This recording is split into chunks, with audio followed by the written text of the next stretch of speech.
आज की रेसिपी के लिए मैं बहुत एक्साइटेड हूँ क्योंकि आज मैं घर की बनी सब्जी यूज़ करूँगी। टमाटर वैसे तो बहुत महंगे मिलते हैं पर आजकल बाज़ार में भी काफ़ी सस्ते हो चुके हैं और ईद करीब करीब है। मज़े मज़े की रेसिपीज़ बनेंगी। कढ़ाई तो कभी क्या तो कभी क्या। मनों के हिसाब से टमाटर लें, उसको महफूज करने का तरीका मैं आपको बताऊँगी। अब बात यह है कि अगर टमाटर स्टोर करेंगे तो ये पानी छोड़ते हैं, ख़राब हो जाते हैं, स्मेल आने लगती है। मैं आपको ऐसा तरीका बताऊंगी जिसको जितनी मर्जी बनाएंगे उतना फ्रेश लगेंगे। दूसरा, घर पे मेहमान आ जाए, झट से हर एक रेसिपी में यूज़ कर सकते हैं। आज की रेसिपी बड़े काम की है तो एंड तक ज़रूर देखें। अल्लाहुम्मा सल्ली अला सय्यिदिना मुहम्मदिन वाला आलिहि वसल्लम। अस्सलाम वालेकुम एवरीवन, कैसे हैं आप सब। टमाटर मैं बिल्कुल फ्रेश यूज़ करूँगी। घर पे उगाए थे और माशाल्लाह पौधों पे काफ़ी ज़्यादा लगे हैं। मुझे बड़ा मज़ा आता है जब घर पे कोई सब्ज़ी लगती है और उसको तोड़ के फ्रेश पकाया जाता है। और ये इसमें मैंने 2-3 बार पहले भी तोड़े हैं।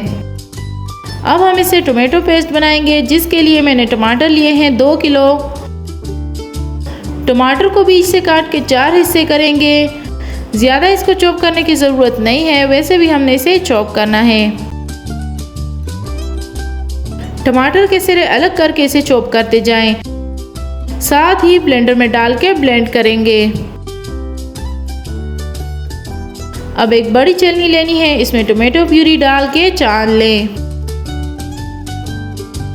इसको छानना बहुत ज़रूरी है क्योंकि इसमें बीज होते हैं जो अगर आप नहीं छानेंगे तो जो पेस्ट बना रहे हैं उसमें बीज फिर अच्छे नहीं लगते और उसका सारा मज़ा ख़राब हो जाता है। इसलिए बीज को छानना बहुत ज़रूरी है। इसके अलावा जो मोटे चंक्स रह जाते हैं वो भी छलनी से निकल जाएंगे। देखिए ये भी जो छिलके निकले हैं। अब बाकी के टमाटर भी इसी तरह से चॉप करके ब्लेंड कर लें।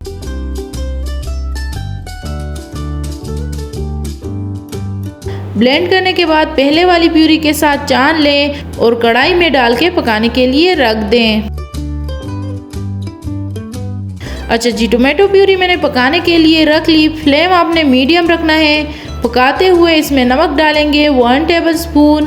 बाजार जैसा कलर और टेस्ट लाने के लिए इसमें डालेंगे कश्मीरी लाल मिर्च 1 टीस्पून। और अगर आपको इसमें स्मेल नहीं चाहिए जो कि अक्सर टोमेटो पेस्ट में होती है तो इसमें रोज़मेरी ऐड करेंगे 1/2 टीस्पून।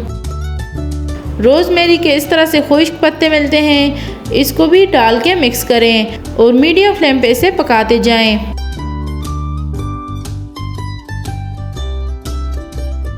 देखिए पेस्ट गाढ़ा होना शुरू हो गया। हमने इसे अब तब तक पकाना है जब तक पानी बिल्कुल खुश्क ना हो जाए। इसको पकाने में काफ़ी टाइम लगता है, लेकिन एक बात है कि आपको इसके लिए कड़ा होना नहीं पड़ेगा।